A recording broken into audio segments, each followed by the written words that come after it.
आज हमें पढ़ना है डोमेस्टिक इलेक्ट्रिक सर्किट। हेडिंग डालिए, डोमेस्टिक। चैप्टर 2 में नहीं है, इसी में है बेटा ये, डोमेस्टिक इलेक्ट्रिक सर्किट।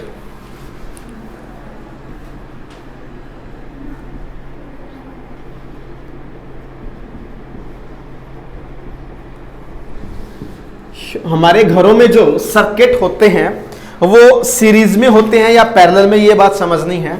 तो सबसे पहले इस बात को समझने के लिए हमें देखना पड़ेगा एडवांटेज क्या है, एडवांटेज ऑफ पैरेलल कॉम्बिनेशन। घरों के अंदर बेटा हमेशा याद रखना है पैरेलल कॉम्बिनेशन होता है। कैसा होता है बेटा? Parallel combination, parallel combination. अरे क्या लिख दिया स्पेलिंग,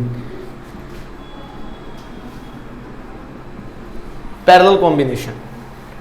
कैसे होंगे बेटा? पैरेलल कॉम्बिनेशन होता है। तो उसके फायदे क्या हैं? हमने कल भी पढ़ा था, जो सीरीज कॉम्बिनेशन होता है उसके अंदर जो टोटल रेजिस्टेंस है वो इंक्रीज हो जाता है। ठीक है जी, पैरेलल में रिड्यूस हो जाता है। तो पहला एडवांटेज तो ये लिखिए, number 1, first one is in parallel circuit, in parallel circuit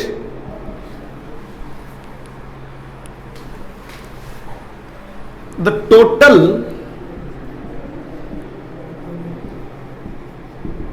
resistance, the total resistance है या ओवरऑल रेजिस्टेंस है, इज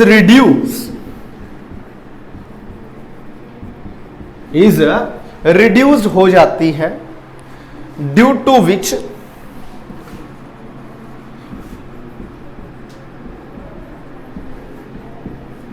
पावर सप्लाई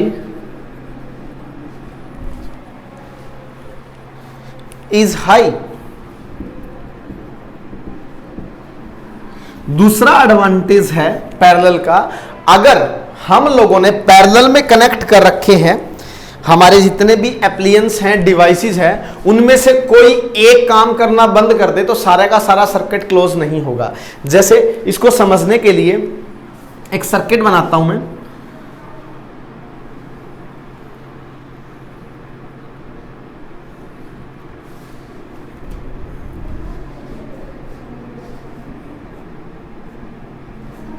एक सर्किट बनाते हैं,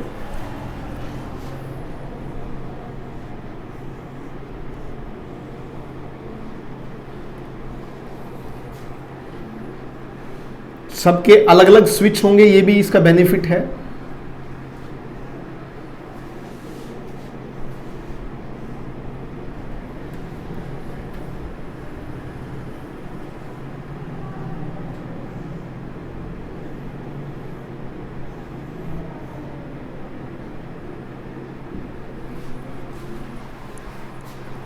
ये देखिए, ये 3 मैंने बल्ब लगा दिए, फर्स्ट, सेकंड, थर्ड, और इनको कनेक्ट कर रखा है पैरेलल में।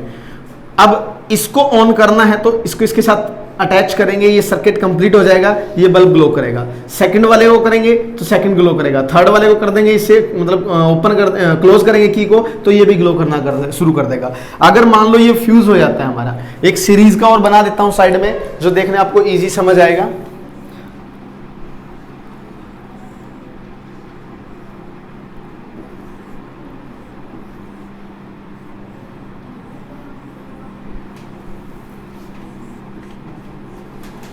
वो डिसएडवांटेज में आ जाएगा। मान लो ये सर्किट है, कंप्लीट है, और ये स्विच लगा दिया। जैसे मैंने स्विच को ऑन किया, तीनों बल्ब ग्लो करेंगे एक साथ। जैसे स्विच ऑफ किया, तीनों बंद हो जाएंगे एक साथ। अगर इनमें से कोई एक फ्यूज हो जाता है मान लो, तो तीनों के तीनों आगे करंट पास नहीं होगा, क्योंकि करंट यहां से चला, इसके अंदर से अगले में जाता है, करंट का यहां पे पाथ टूट गया, ब्रेक डाउन हो गया, तो अगले डिवाइस काम नहीं करेंगे। तो पैरेलल का एक बेनिफिट है। क्या बेनिफिट है भी? हम लोग अलग अलग की यूज कर सकते हैं, प्लस अगर कोई एक डिवाइस काम करना बंद कर देता है तो सारे के सारे अलग जो और डिवाइस हैं वो वर्क करना बंद नहीं करेंगे। तो सेकंड फंक्शन लिखो, इन parallel circuit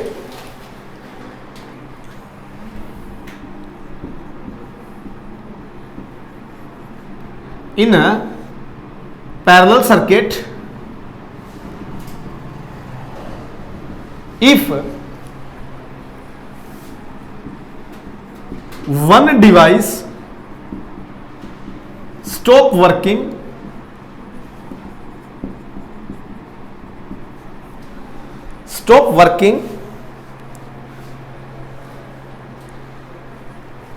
then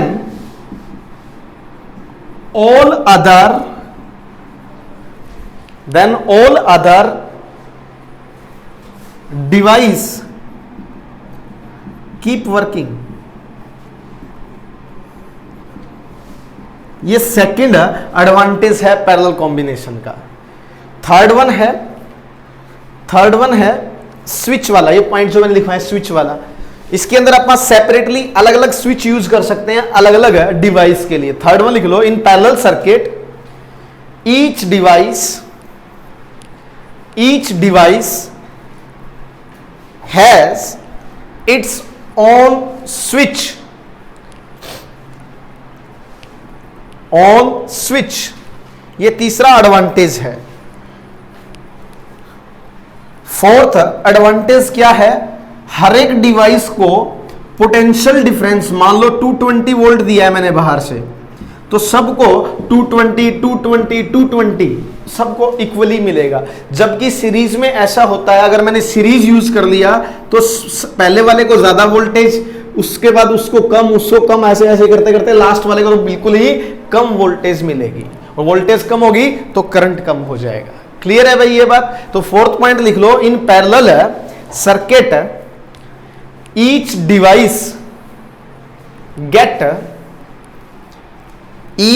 device get same voltage. क्या हो जाएगा? Same voltage. ये चार एडवांटेज हैं पैरेलल कॉम्बिनेशन की, और यही चार डिसएडवांटेज हो जाएंगी सीरीज वाले की। तो लिखो डिसएडवांटेज ऑफ सीरीज कॉम्बिनेशन। अगर मैं डोमेस्टिक के अंदर सीरीज में कंबाइन करता हूं तो उसके क्या क्या डिसएडवांटेज हैं। First is,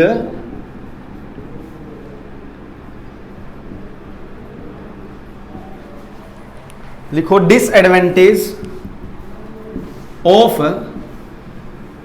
series combination. First one, number one, if one device stop working,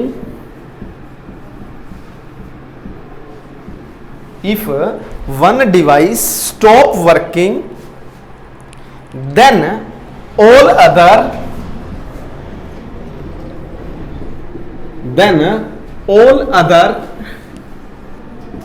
device also stop working,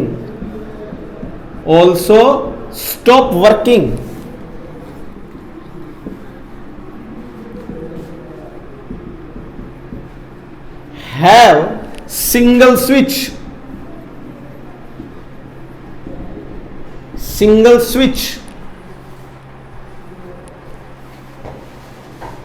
due to which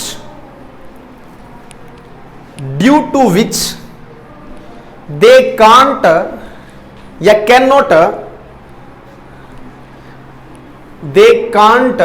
be turned off or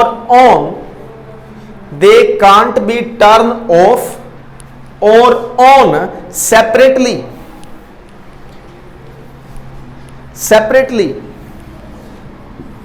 third, तीसरा डिसएडवांटेज है,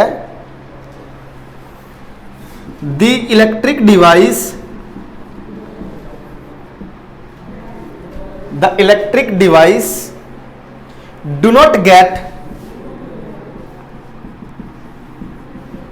do not get same voltage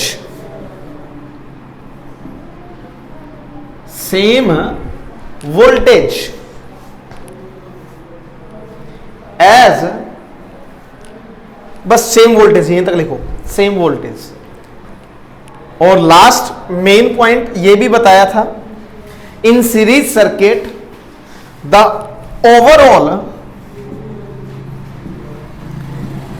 resistance, the overall resistance increase,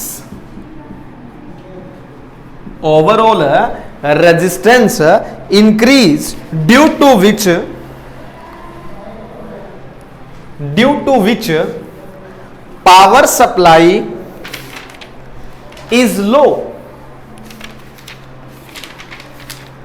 power supply is low,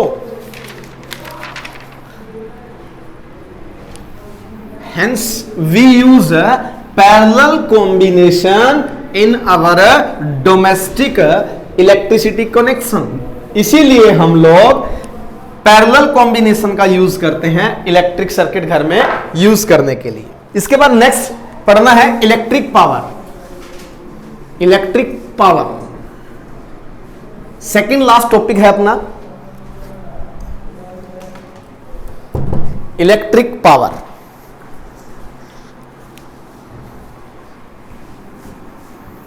electric power is equal to, वैसे तो पढ़ते हैं power क्या होता है, work done per unit time, work done by time, ये पावर का फॉर्मूला है।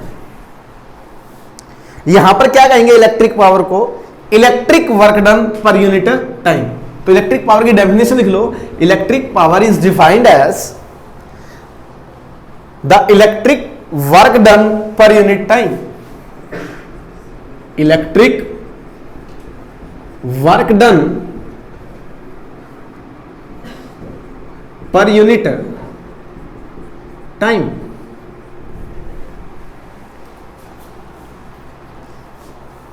हमें पता है वर्क डन की एसआई यूनिट होती है जूल, टाइम की एसआई यूनिट होती है सेकेंड, और पावर की एसआई यूनिट है वाट, डिनोटेड बाय डब्ल्यू।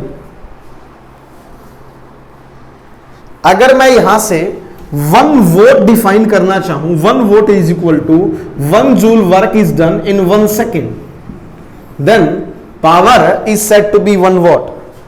लिखो the power of 1 watt, define कैसे करोगे, the power of 1 watt is a rate of doing work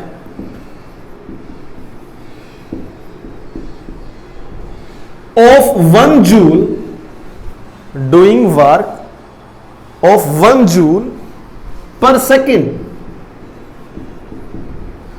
उसे हम 1 वोट कहेंगे। अगर आपको कोई कहे 1 किलोवाट किसके बराबर है, 1 kilowatt that is equal to 1000 vote,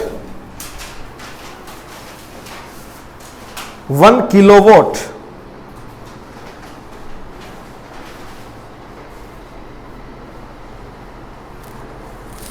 अगर आप लोगों से कहे फॉर्मूला बताओ वर्क डन का, तो फर्स्ट पहला फॉर्मूला तो आपके पास यही है, 1 किलोवाट आपका 1000 वोट हो गया। इसके अलावा पावर के 2-3 फॉर्मूले और भी बनते हैं। डायरेक्ट न्यूमेरिकल कैसे आता है, फर्स्ट न्यूमेरिकल आपको दे देगा, वर्क डन दे देगा, टाइम दे देगा, और कहेगा बताओ कितनी पावर है इसकी। तो फर्स्ट तो डायरेक्ट आप power is equal to W by T इससे निकाल सकते हो डायरेक्ट। सेकंड, एक और फॉर्मूला कैसे बनेगा वो बनाना बता देता हूं। वैसे तो होता है वर्क डन का फॉर्मूला, हम लोगों ने इलेक्ट्रिक पोटेंशियल किया था, electric potential V is equal to क्या था, W बाय Q। कुछ याद आ रहा है आपको?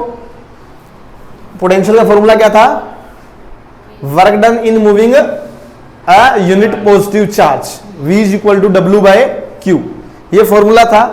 यहां से W को मैं क्या लिख सकता हूं, W is equal to V into Q लिख सकता हूं। इसको W की वैल्यू को आप पुट कर दीजिए इसके अंदर, ठीक है जी। Power is equal to V into Q by T. Formula बन गया V into Q by T.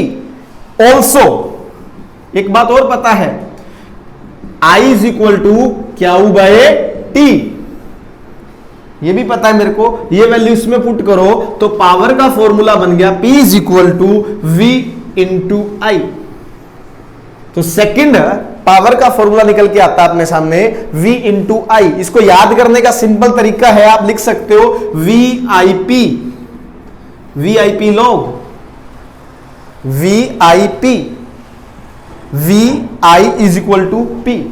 तो पावर का सेकंड फॉर्मूला ये बनता है। फर्स्ट तो ये फॉर्मूला है, सेकंड फॉर्मूला बनता है अपना ये। इसके ड्राइव कैसे करना है दोबारा बता रहा हूं, W by T that is power, और वी ऑल्सो नो, आप लिख सकते हो also know potential is equal to W by Q. From here W is equal to V into Q. Putting the value of W in first equation we get V into Q by T. Also Q by T is equal to I, then power is equal to V into I। ये formula बन गया। तो second formula अपने पास क्या आ गया, V into I equals to T। तो power का पहला फॉर्मूला ये है। दूसरा फॉर्मूला पावर का क्या बन गया, P is equal to V into I. ये फॉर्मूला नंबर 2 है। थर्ड कैसे निकालेंगे, थर्ड इसी सेकंड फॉर्मूले का यूज करना है आपको। According to Ohm's law, Ohm's law के अकॉर्डिंग मेरे को ये बता दो आप लोग, ओहम्स लॉ क्या था, V is equal to I R. अगर मैं इस V की वैल्यू इस सेकंड फॉर्मूले में पुट कर दूं, इस V की वैल्यू सेकंड फॉर्मूले में पुट कर दूं, तो power is equal to I into R into I, that is P is equal to I square R। This is the third formula of power. जब मैंने V की वैल्यू ओहम्स लॉ वाली put कर दी तो पावर का formula बन गया I स्क्वायर R। एक और यहां से ओहम्स लॉ से ही ऑल्सो I किसकी इक्वल हो जाएगा बेटा, V बाय R। अब इसकी वैल्यू पुट कर दो सेकंड में, तो यहां से पावर का फॉर्मूला जब P is equal to V, I की जगह क्या हो गया, V by R, that is V square by R। तो ये 4 फॉर्मूले हैं पावर के। सर इतने फॉर्मूले का कैसे याद करेंगे, सिर्फ आपको फर्स्ट ये वाला याद कर लो, वीआईपी वाला, क्योंकि न्यूमेरिकल यहां से आता है। इससे आप ओहम्स लॉ वाला फॉर्मूले का यूज करके दोनों और फॉर्मूले बना सकते हो। इतने क्यों याद करने हैं, पहला, अगर आपको किसी भी सर्किट में वोल्टेज और करंट दे रखा हो तो वहां पावर निकाल सकते हो। अगर आपको करंट और रेजिस्टेंस दे रखा हो तो पावर निकाल सकते हो। अगर कहीं पे आपको वोल्टेज और रेजिस्टेंस दे रखा हो तो भी आप पावर निकाल सकते हो। यहां से इन 3 फॉर्मूलों का यूज करके एक सिंपल डायरेक्ट क्वेश्चन भी आता है, आप बताइए इनमें से पावर का फॉर्मूला कौन सा नहीं है। ये मिलेगा, ये पावर का फॉर्मूला है, ये भी है, ये भी है, और ये देगा power is equal to R square by I. क्या ये पावर का फॉर्मूला है, नहीं है, ठीक है। तो ऑप्शन में भी ये क्वेश्चन आ सकता है। इससे रिलेटेड जितने भी न्यूमेरिकल है आप सोल्व करोगे। एक न्यूमेरिकल सोल्व कर लेते हैं, उसके बाद आप लोग इसके जितने भी न्यूमेरिकल सोल्व करके देखोगे, फिर भी कोई प्रॉब्लम आए तो पूछ सकते हो। जैसे एक क्वेश्चन दिया है, what will be the current, what will be the current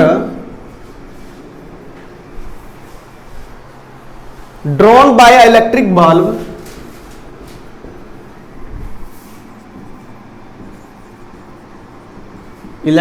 bulb of 40 watt when it is connected, it is connected with 220 volt. निकालिए कैसे होगा। हमें क्या दिया हुआ है, फर्स्ट ऑफ ऑल पावर दी हुई है, क्योंकि आप लोगों को ये चीज समझनी है बेटा। कई बार क्वेश्चन में आता है, सर हमें ये तो नहीं पता पावर किस है, ऐसा यूनिट दिख रही है आपको, वाट है, तो पावर कितना दिया हुआ है, 40 वोल्ट। सेकंड V दिया हुआ है कितना, 220 वोल्ट। क्या निकालना है, I। तो फॉर्मूला क्या था, P is equal to V into I. यहां से हमें I निकालना है, that is power divide by में वोल्टेज। पावर कितनी है 40, डिवाइड बाय में 220, कट कर लो, आंसर आ जाएगा, जो आएगा उसको एम्पियर में आप लिख दोगे।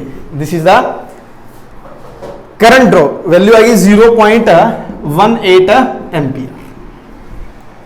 इस तरीके से आपको सोल्व करने हैं न्यूमेरिकल। एक और क्वेश्चन दिया हुआ है, थोड़ा सा क्वेश्चन आप लोग समझ आ गया। एक न्यूमेरिकल और है बेटा, जो अक्सर आप लोगों से पूछा जाता है, वैसे तो आपकी एनसीईआरटी बुक में भी ये क्वेश्चन है, और आप लोग मेरे को सोल्व करके बताओगे इसको। An electric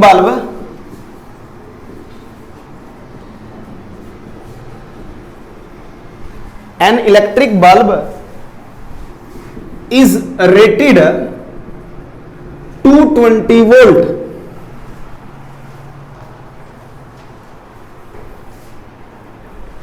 and 100 watt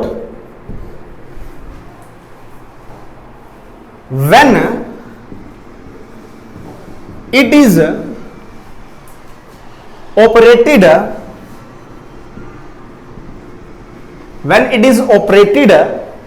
on 110 volt, the power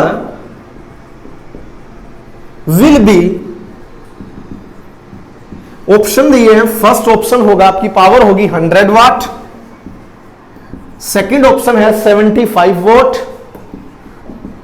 third is C option आपका 50 watt and D option is 25 watt. आप लोग ये क्वेश्चन सोल्व करोगे और कमेंट में बताओगे इसका आंसर क्या है। इन चारों में से first A B C D क्या ऑप्शन आएगा। क्वेश्चन नंबर सेकंड है ये आप सोल्व करके मेरे को कमेंट में बताओ।